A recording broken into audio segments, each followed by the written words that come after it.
Allahumma salli ala Sayyidina Muhammad wa ala ali Sayyidina Muhammad.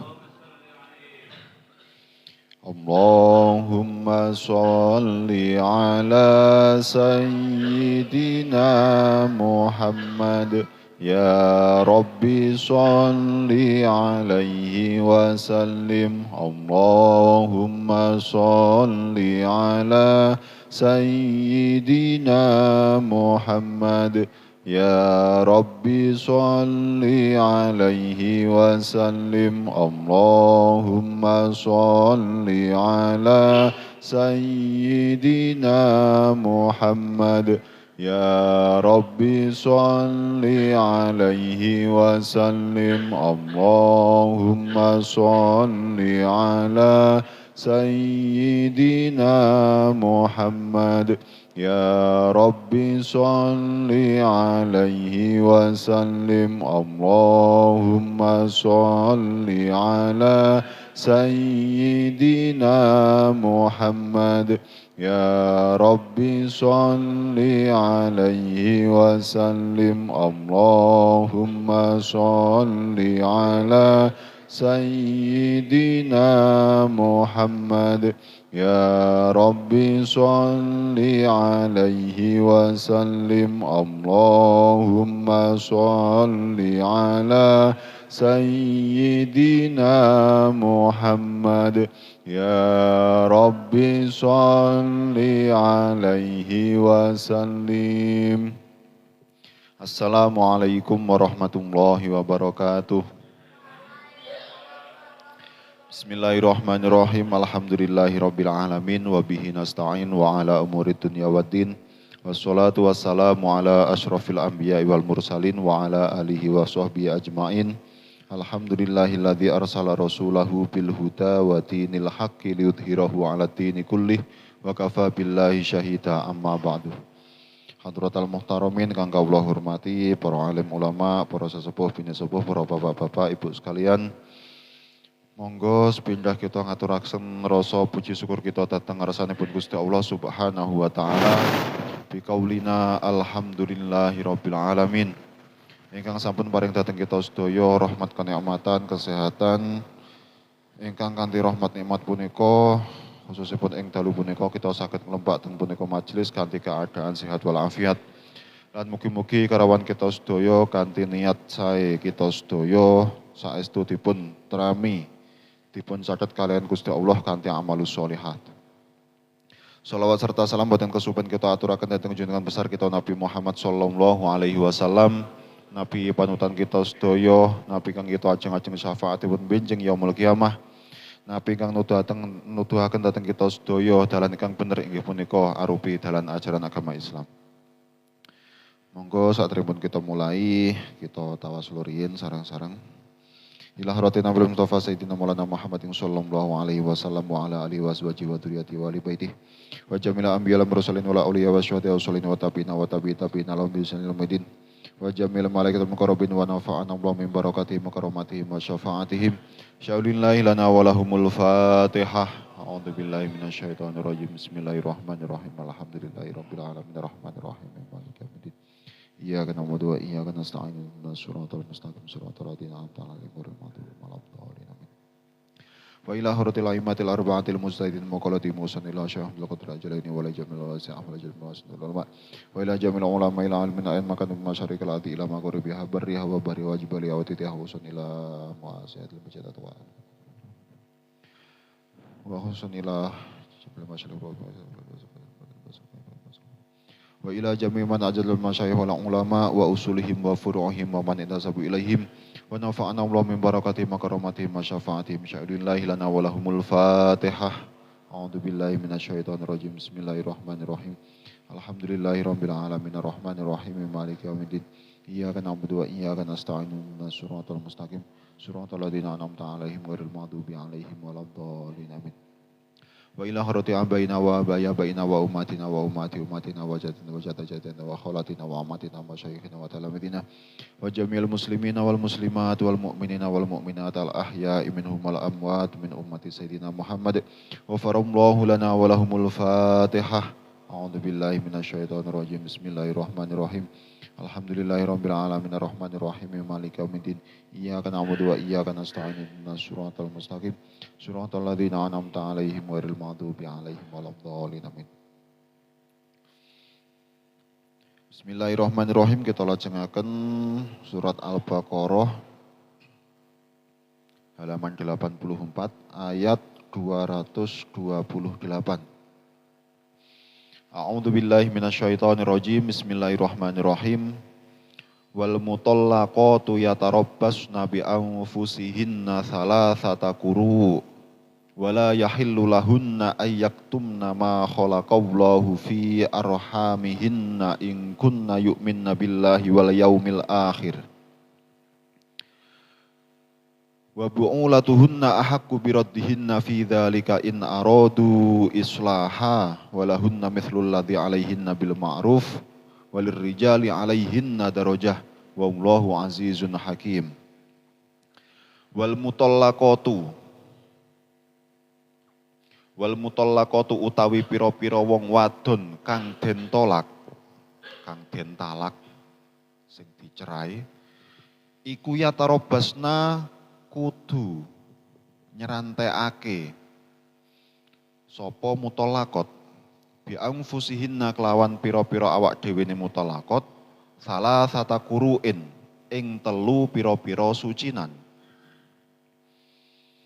Wala yahilulan ora halal lahunna keduwe mutallaqat apa ayaktumna yen to nyingitake sapa mutallaqat ma ing perkara khalaqa kang wis nitahake utawa wis ndadekake sapa Allah Gusti Allah fi arhamihinna ing dalem pira-pira peranaane mutallaqat ing kunna krana ana sapa mutallaqat iku yu'minna ngimanake sapa mutallaqat billahi kelawan Gusti Allah wal yaumil akhir. Wal mutallaqatu yatarabbasna bi anfusihinna thalathata quru. Jadi misalkan disambungkan dengan ayat yang kemarin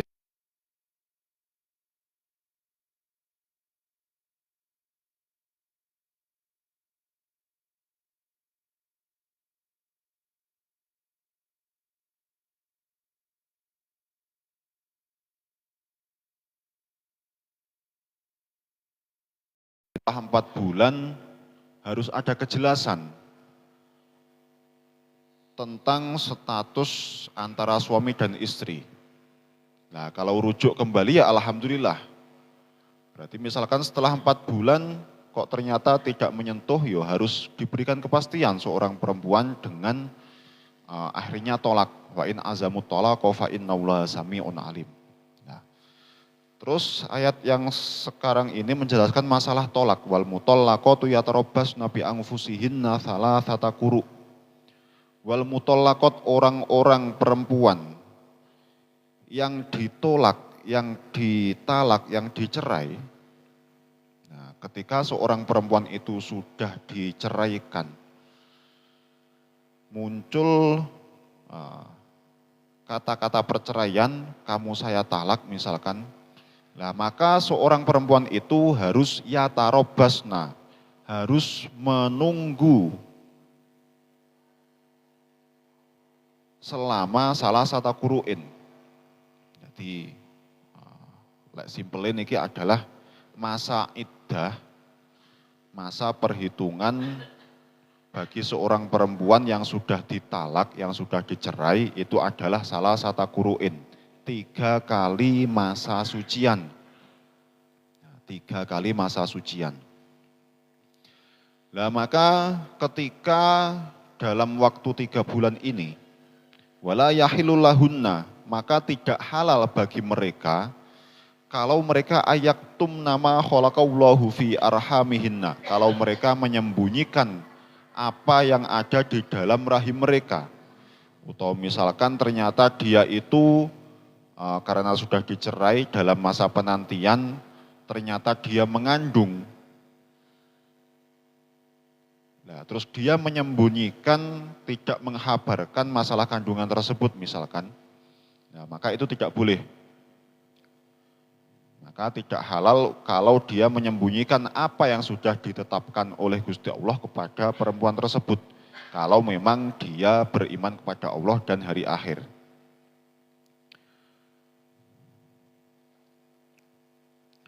Wa bu'ulatuhunna utawi pira-pira bojone mutolakot iku ahakku luweh ngahaki birot dihinna kelawan baleni mutolakot fi dzalika ing dalem mengkono-mengkono ba'da tolak. In arodu lamun ngarepake sapa wong akeh islahan ing kemaslahatan. Walahunna lan iku kedue mutolakot mislul ladzi utawi padane kang wajib alaihinna ing atase mutolakot bil ma'rufi kelawan becik. Walir rijalin lan iku kedue pira-pira wong lanang alaihinna ing atase mutolakot darajatun utawi tingkatan. Wallahu utawi Gusti Allah iku azizun dat kang menang hakimun tur kang wijaksana. Nah, maka seorang perempuan yang ditalak, nah karena memang melihat asbabun nuzul dari ayat ini, karena memang zaman dulu, zaman-zamannya Kanjeng Nabi, zaman-zaman awal Islam, niku memang belum ada masa iddah. Jadi misalkan seorang itu sudah dicerai, ya berarti kalau satu pendapat yang namanya masa iddah itu kan banyak pendapat. Ada yang mengatakan pokoknya gak oleh metu-metu, utawa ada yang mengatakan isinya iddah adalah dia tidak boleh menikah.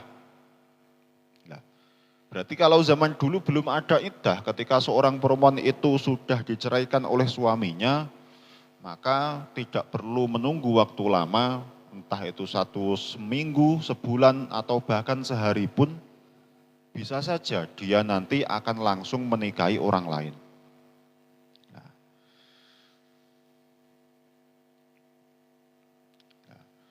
Jadi asbabun nuzul dari ayat ini adalah Akhraja Abu Dawud wa Ibnu Hatim an Asma bin Yazid bin As-Sukun al-Ansoriyah qolat. Jadi diceritakan bahwasanya Asma bin Yazid ini beliau berkata tolak tu ala ahdi Rasulillah walam yakun lil mutallaqati iddatun. Saya adalah seorang perempuan yang ditalak ketika masih zamannya Kanjeng Nabi. Walam yakun lil mutallaqati iddatun. Dan ketika itu masih belum ada iddah bagi perempuan yang ditalak suaminya. Maka turunlah ayat ini untuk menjelaskan perkara masalah iddah tersebut. Nah, terus gunanya iddah itu sendiri apa? Wal mutallaqatu yatarabasna bi anfusihinna salasata quru. Nah, jadi kan kalau masa iddah itu kan macam-macam. Kalau masa iddah bagi seorang yang dicerai hidup, berarti perempuannya yo hidup, sang suami yo hidup, namanya kan cerai hidup. Nah kalau cerai hidup berarti adalah salah satu kuru'in, 3 kali masa sucian. Kalau dia itu dicerai ketika sedang hamil, maka masa iddahnya adalah sampai dia melahirkan anaknya. Kalau dia itu dicerai mati, maka masa tunggunya adalah hampir sama.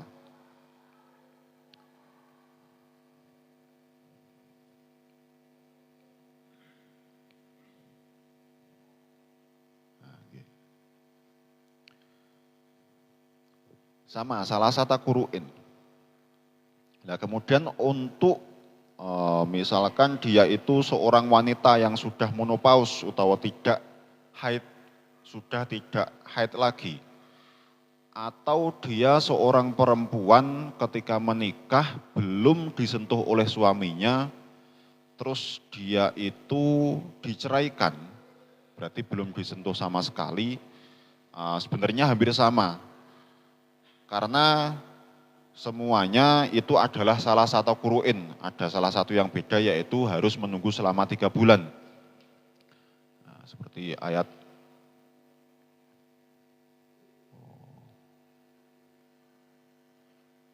ini.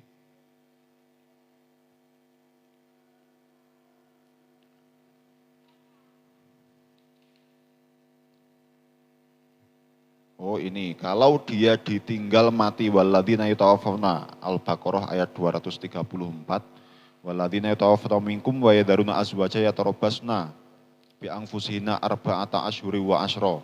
Kalau seorang perempuan yang ditinggal mati oleh suaminya, maka masa iddahnya adalah 4 bulan 10 hari. Nah, berarti kalau yang lain, selain orang yang ditinggal wafat oleh suaminya, itu masa iddahnya adalah hampir sama, salah satu kuru'in. Atau kalau orang yang menopause itu dalam keterangan lain itu adalah 3 bulan. Nah kalau 3 bulan kan ya hampir sama, perkiraan 90 hari. Nah kalau salah satu kuru'in 3 kali masa sucian, itu perkiraannya secara umumnya itu juga 90 hari.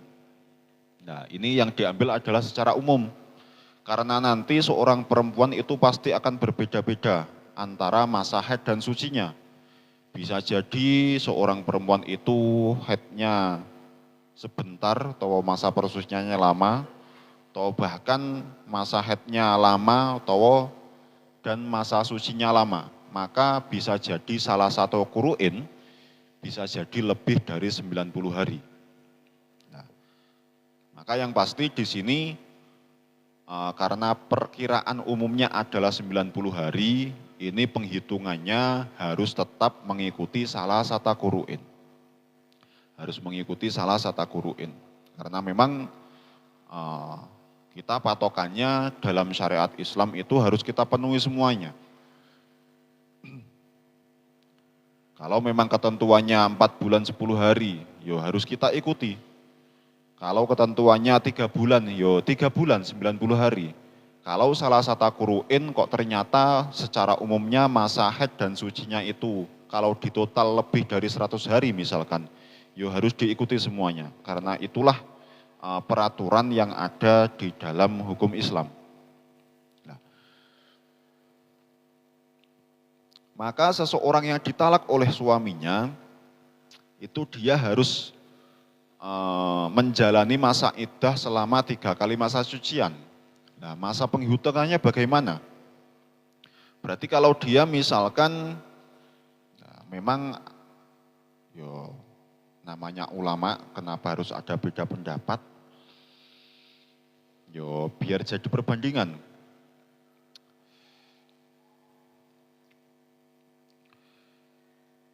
Nah dari penghitungannya misalkan idza tolakot fi tuhrin summa hadat summa toharat summa hadat summa toharat summa hadat. Nah, jadi intinya misalkan dia itu ditalak ketika pas masa suci. Yo maka penghitungannya yo ketika masa suci tersebut. Penghitungan dia itu masa iddahnya, berarti misalkan dia ditalak ketika pas masa suci. Karena penghitungan awal dari masa iddah itu adalah dihitung mulai awal seorang suami mengucapkan kata-kata tolak. Jadi misalkan tanggal 1 sampai 5 dia suci. Nah kok ternyata tanggal 3 dia diceraikan oleh suaminya, ya seketika itu juga, berarti mulai tanggal 4 masa penghitungan salah satu kuruk sudah mulai dari situ. Jadi tidak menunggu masa sucinya itu habis. Misalkan sucinya dia itu tanggal 1 sampai 15. Tanggal 5 dia diceraikan oleh suaminya, terus jadi salah satu kuru'in. Terus harus menunggu misalkan sampai tanggal 15 dulu. Karena dia diceraikan ketika masa suci. Dihitung mulai dari awal haid, bukan seperti itu. Berarti penghitungannya adalah ketika hari setelah dia diceraikan, kata-kata talak itu diucapkan oleh suaminya, maka esok harinya itu sudah mulai penghitungan talak. Walaupun misalkan bisa jadi juga salah satu kuru'in itu bisa jadi kurang dari 90 hari. Misalkan biasanya dia masa sucinya itu 15 hari misalkan, masa haidnya 15 hari. Kok dia diceraikan ketika tanggal 13 pas masa suci. Ya wis penghitungannya mulai 14 suci, 15 suci, terus haid, nah itu sudah masuk hitungan. Terus wala yahilu lahunna ayaktumna ma khalaqallahu fi arhamihin. Dan seorang yang diceraikan ketika masa iddahnya itu dia tidak boleh menyembunyikan apapun yang ada di dalam rahimnya. Berarti misalkan dia ternyata setelah 3 kali masa suci misalkan. Ternyata setelah 1 kali sucian misalkan setelah suci, haid lagi, suci lagi kok ternyata dia itu ternyata tidak haid, yang berarti ada indikasi dia itu ternyata hamil. Nah, maka dia itu tidak boleh menyembunyikan kabar tersebut. Karena nanti efek akibat dari ketika dia menyembunyikan berita tersebut, nah ini merembet kemana-mana. Karena diharapkan kenapa seorang perempuan yang ditalak itu harus menjalani masa iddah, masa tunggu, masa hitungan selama 3 kali sucian. Atau hampir sama dengan 90 hari, ya hampir sama dengan 3 bulan juga. Karena dalam masa iddah tersebut, nah ini kan nanti dilihat kembali. Dia diceraikan oleh suaminya apakah cuma talak 1 atau 2 atau bahkan 3. Nah, karena kalau talaknya itu cuma talak 1 dan 2 misalkan, nah berarti kan dalam masa penantian tersebut seorang suami ketika dia itu ingin kembali lagi, ingin rujuk kembali lagi kepada istrinya itu kan masih diperbolehkan. Nah, maka segala hal yang terjadi ketika masa salah satu kuru'in itu harus dikabarkan semuanya, harus dijelaskan semuanya. Kecuali kalau memang misalkan sudah ditalak 3 oleh suaminya, nah maka itu sudah beda lagi. Masalah kembalinya, rujuknya suami kepada istrinya. Nah, karena apa? Karena dalam masa perceraian, masa iddah, masa tunggu seorang istri untuk menghabiskan salah satu kuru'in, ini kan istri seorang perempuan tersebut masih mendapatkan haknya dari seorang suami berupa nafkah lahir. Berupa nafkah lahir. Atau misalkan setelah menjalani iddah selama 2 bulan, misalkan talak 1 dan 2, seorang suami tidak menyebutkan talak 3, tapi cuma talak biasa. Nah, misalkan 2 bulan terus akhirnya kembali, nah maka inilah yang menjelaskan akhirnya wa bu'ulatuhunna ahaqqu biraddihinna fi dzalika in aradu islaha. Jadi misalkan seorang suami itu adalah seorang yang lebih berhak kembali lagi kepada perempuan tersebut. Kalau memang in aradu islaha, kalau orang-orang tersebut ingin membuat kemaslahatan dalam hubungan suami istri tersebut. Nah, berarti kembali lagi seperti sebelumnya, kalau misalkan seorang perempuan yang dalam masa iddah, dia itu ayaktumna, dia kitman, dia menyembunyikan apa yang ada di dalam rahimnya. Misalkan durung sampai 3 kali sucian, mergo wonge ayu misalkan, tapi wis dicerai suaminya, cuma dicerai 1 dan 2 misalkan. Nah, karena dia perempuan yang sangat cantik, terus banyak yang menyukai, akhirnya banyak yang mendekati. Jadi yo, wah eman-eman iki. Ana wong lanang sing luwih ganteng sing nyedeki misalkan. Jadi setelah misalkan 1-2 kuruin, 2 kali masa sucian, dia ngomongnya wis mari masa idai misalkan. Nah ini nanti kan malah semrawut, malah semrawut. Mumpung enak wong lanang sing luwih ganteng sing nyedeki. Tak omong ae aku wis menjalani masa 3 kali sucian, padahal kenyataannya dia baru menjalani 2 bulan. Nah itu kan tidak boleh. Karena nanti misalkan ternyata dia itu dalam 2 bulan tersebut ternyata mengandung seorang anak dari suami yang pertama, terus dia menikah lagi sebelum masa iddahnya habis. Nah, ini kan kedepannya akan sangat rancu, apalagi masalah nasab, pengikutan nasab seorang anak kepada ayahnya itu bagaimana? Karena pasti kalau dia mempunyai ayah baru, pasti seorang anak tersebut akan diikutkan kepada ayah yang baru tersebut. Nah, karena memang dalam posisi hampir sama masa kehamilan dengan pernikahan dengan suami kedua tersebut. Nah nanti kan kedepannya bukan masalah nasab saja, tapi masalah waris, masalah semuanya nanti akan menjadi sangat rancu, tidak bisa dijelaskan. Masalah waris misalkan, jadi kalau misalkan seorang laki-laki dan perempuan yang harusnya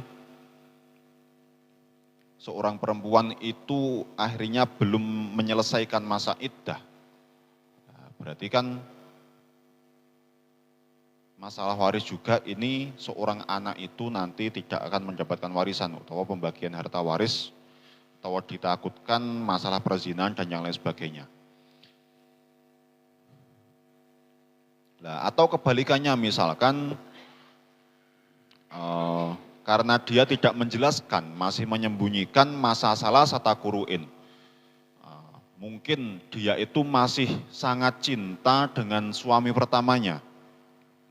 Tapi ternyata dia misalkan sudah salah satakuruin. Karena dia sudah salah satakuruin, terus misalkan suami yang menalak tadi akhirnya kembali, ingin rujuk kembali. Nah, karena dia sudah didasari rasa cinta, rasa suka, tapi sudah lebih dari salah satakuruin. Kalau suaminya kembali rujuk lagi, nah itu nanti sudah beda lagi pembahasannya.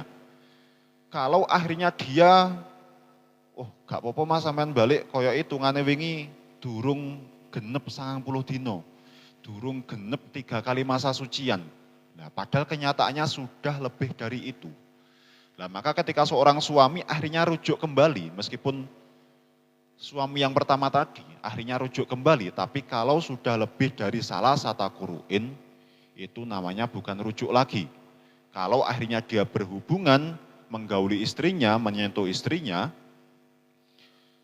itu nanti berarti hukumnya adalah perzinahan. Nah, kalau sudah perzinahan nanti kan sudah repot lagi. Sudah repot lagi masalah nasab, masalah waris dan yang lain sebagainya, masalah mahram apalagi.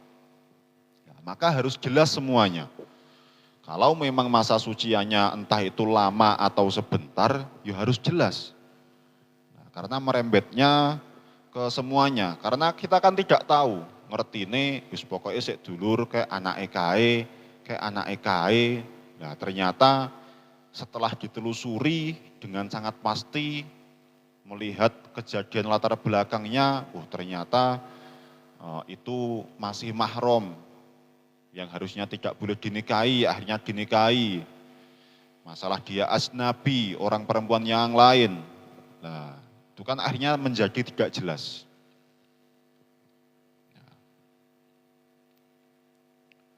Walahunna mithlul ladzi alaihinna bil ma'ruf. Nah, kemudian bagi seorang perempuan yang ditalak, itu haruslah mendapatkan perlakuan yang ma'ruf.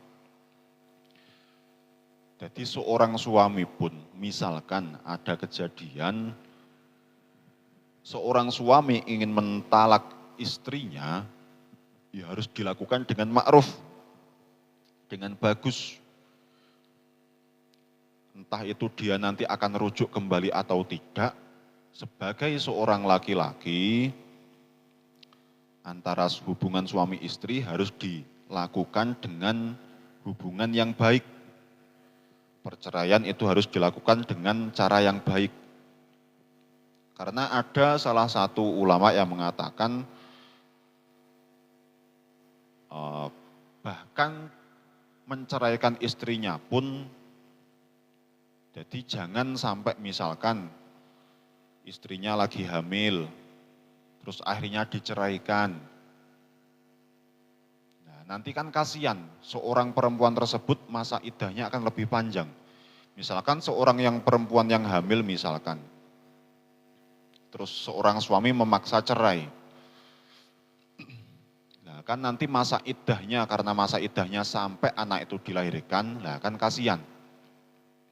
Karena dalam masa iddah ada yang mengatakan, ketika masa iddah dia tidak boleh kemana-mana. Dia tidak boleh keluar rumah. Bahkan untuk menjenguk orang tuanya pun. Nah, kan kasihan. Ya misalkan dia lagi hamil atau lagi mungkin lagi masa haid, ya harus ditunggu dulu misalkan. Jadi biar jelas, penghitungannya jelas, caranya juga jelas, nanti nafkahnya selama masa iddah itu juga jelas, harus dibicarakan baik-baik, dan seterusnya. Nah.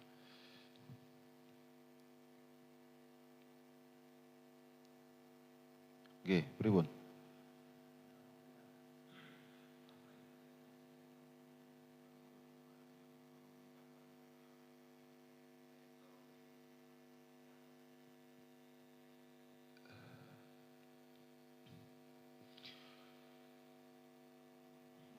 Tajdidun nikah, nganyar-nganyari nikah,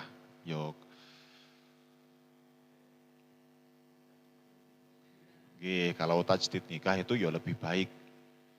Tapi kalau masalah suami rujuk, pokoknya belum melewati batas, selama pokoknya dia rujuk saja, walaupun tidak tajdid nikah, itu sebenarnya enggak masalah. Sebenarnya enggak masalah. Nah, kalau kelewat, itu nanti harus akad lagi. Nah, makanya di sini keterangannya adalah wal mutallaqatu yatarobasna. Dia diberikan tenggat waktu selama 3 kuru'in, selama 3 bulan. Karena dalam waktu tenggat waktu 3 bulan tersebut, bisa jadi kemungkinan seorang suami niku akan rujuk kembali, yang akhirnya bisa membangun kembali hubungan antara suami istri. Nah, maka sebenarnya kalau masih masa salah satu kuru'in atau 3 bulan, sebelum 3 bulan, itu yang penting suaminya kembali, itu sudah boleh, tidak perlu tajdid. Nah, itu kalau talak 1 dan 2 nggih. Berarti kalau melewati salah satu kuru'in, melewati 3 bulan, nah karena sudah melewati batas waktu yang ditentukan, maka dia harus tajdid nikah. Mungkin permasalahannya sekarang kan banyak yang tidak tahu seperti ini. Mungkin setelah lebih dari 3 bulan, mungkin setengah tahun, nah mergo ngerti ini, wis dicerai 1, 2, penting balik maneh oleh. Nah, akhirnya kan orang langsung kembali, tanpa ada tajdid nikah lagi. Nah itu yang mungkin yang akhirnya menimbulkan hukum keharuman menggauli istrinya ketika rujuk. Karena akan terjadi perzinahan di situ. Maka di sini harus sama-sama ngertinya, harus sama-sama ngerti hukum agamanya, harus sama-sama pengertiannya. Kalau misalkan dia itu sudah salah satu kuru'in, diomongkan, seorang suami juga, ojo suwe-suwe, pengen balik, endang maksudnya niku. Karena dalam waktu 3 bulan kan dia sudah diberikan waktu yang cukup lama untuk berpikir. Antara dia itu mau rujuk atau tidak, kan sudah cukup dalam waktu 3 bulan tersebut. Kalau lebih dari itu, berarti sudah melewati batas ketentuan yang ditetapkan oleh Gusti Allah.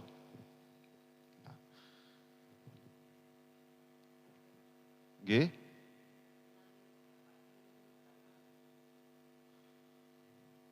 Bapak tiri.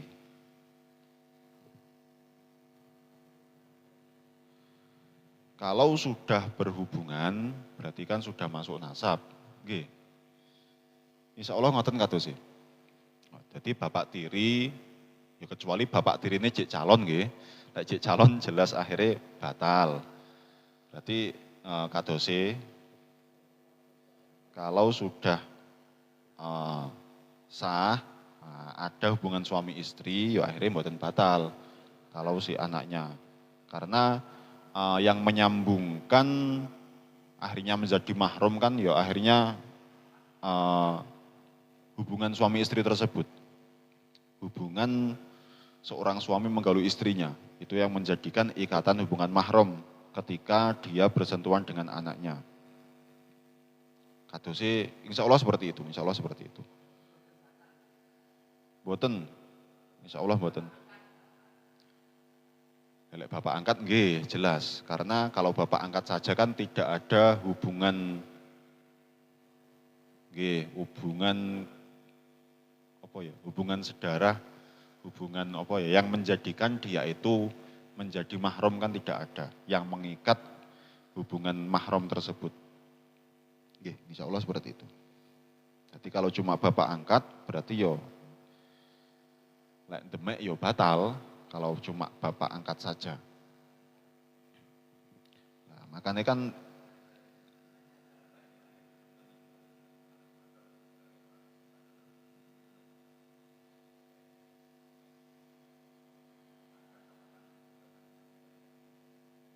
nggih, kalau memang dia itu bukan mahramnya, maka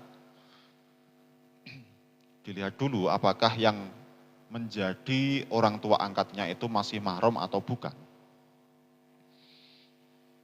Misalkan anak demek Pak Lee kan nggih, batal kan nggih ya. Betul.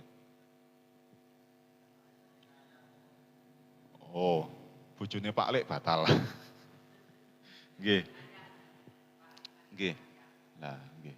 Ya, intinya kalau berarti kan harus melihat dulu apakah misalkan orang tua angkatnya misalkan Pak D-nya, Pak L-nya apakah masih mahram atau bukan. Kalau memang misalkan saudara jauh yang jelas-jelas itu sudah bukan mahram lagi asnabi, berarti yo kalau bersentuhan yo tetap batal meskipun ada status anak angkat. Kalau kok malah ragu. Yang salah sementara seperti itu. Lek wonten kesalahannya mangke dipadosi malih. Padosi malih. Intinya yang mengikat antara dia itu akhirnya menjadi mahram atau bukan ya kalau bapak tiri ya akhirnya kan dia sudah sah menjadi suami dari ibunya. Selama akhirnya dia itu sudah berhubungan intim, berhubungan suami istri, ya akhirnya menjadi sudah menjadi satu nasabnya, akhirnya tidak masalah. Terus walir rijali alaihinna darajah, dan bagi seorang laki-laki, bagi perempuan yang ditalak itu mempunyai satu tingkatan derajat. Karena seorang laki-laki itu adalah yang lebih berhak untuk kembali. Seorang lelaki adalah pemimpin rumah tangga, seorang lelaki adalah orang yang memberikan nafkah kepada istrinya, walaupun istrinya sudah ditalak dalam masa 3 kuru'in. Nah, berarti tetap, jadi bukan masalah mengunggulkan seorang laki-laki, tapi ini harus ada pengertian antara laki-laki dan perempuan. Untuk laki-laki ini derajatnya lebih tinggi, karena laki-laki sebagai imam atau kepala rumah tangga di dalam rumah tangga tersebut. Wallahu azizun hakim, dan Gusti Allah adalah zat yang menang dan zat yang maha bijaksana. Nah ini dibuktikan bahwasanya sudah semuanya sudah ada aturan hukum syariat dari Gusti Allah. tentang masalah salasa takuruin, masa tenggat waktu harus menjalani masa iddah selama 3 bulan, yang intinya diharapkan seorang suami ini nanti bisa rujuk kembali sebelum masa tenggat waktu itu habis. Karena perkara halal yang tidak disukai oleh Gusti Allah salah satunya adalah talak. Perkara sing halal tapi gak disenengi karo Gusti Allah, itu salah satunya adalah talak, perceraian. Halal apa? Tolak boleh, tapi Gusti Allah mboten remen. Nah, maka kalau bisa jangan sampai kita mengucapkan talak, yo dijaga bagaimana hubungan kita itu bisa harmonis dengan keluarga, dengan istrinya, yo harus bisa sama-sama pengertiannya. Harus bisa haknya seorang istri kepada suami apa, hak seorang suami kepada istri apa, itu kan pasti ada hak-haknya yang harus dipenuhi. Enggak boleh salah satunya ingin meminta hak yang lebih, pengen pena etok si jine kalah, yo jelas niku sing garai gak dadi. Nah, pun. Kita ini saged dipahami nggih. Mangke lek wonten pertanyaan nggih. Mangke saged ditangkletaken. Mangke dijawab bareng-bareng misalkan pripun?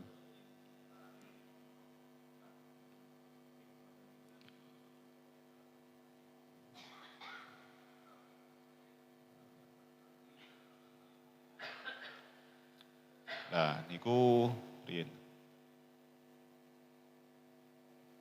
Lek niku malah Tasik Ragu kula. Tasik Ragu. Mangke di kula padosane mawon. Kula padosane anak adopsi, seorang anak adopsi utawa anak angkat, apakah dia itu akan batal wudhunya ketika menyentuh orang tua angkatnya. Nah, niku daripada kula kelentun jawab, mending dados PR mawon. Nah, nggih pun. Nggih mungkin niku mawon ingkang saged kita ngaji dinten iki. Mugi-mugi ngaos punika saged nambahi ilmu kita sedaya. Mugi-mugi kita saged tetap hati, apalagi masalah tolak. Kalau memang akhirnya terjadi perceraian, harus mengikuti hukum peraturan yang sudah ditetapkan oleh Gusti Allah. Masalah salah satakuruin, masalah rujuk kembali, yang pastinya agar tidak terjadi perzinahan, tidak terjadi kerancuan masalah nasab, waris, dan hubungan antara suami istri tersebut, bahkan sampai ke anak-anaknya, bahkan sampai ke depannya. Nah, itu yang perlu dihati-hati. Maka yang penting kita taat peraturan, yo meskipun ada yang ngomong peraturan itu ada untuk dilanggar, nah, tapi kalau kita tidak taat peraturan, yo mau gimana lagi? Kadang peraturan itu ada karena memang masalah yang ditimbulkan, masalah yang timbul dari kita sendiri. Akhirnya peraturan itu ada. Ala hadiniya sholihah al-fatihah. A'udzubillahi minasyaitonirrajim. Bismillahirrahmanirrahim. Alhamdulillahirabbil alamin arrahmanir rahim maliki yaumiddin. Iyyaka nasta'in ihdinas siratal mustaqim siratal ladzina an'amta 'alaihim. Akhirul kalam wal alam bisawab. Wassalamualaikum warahmatullahi wabarakatuh.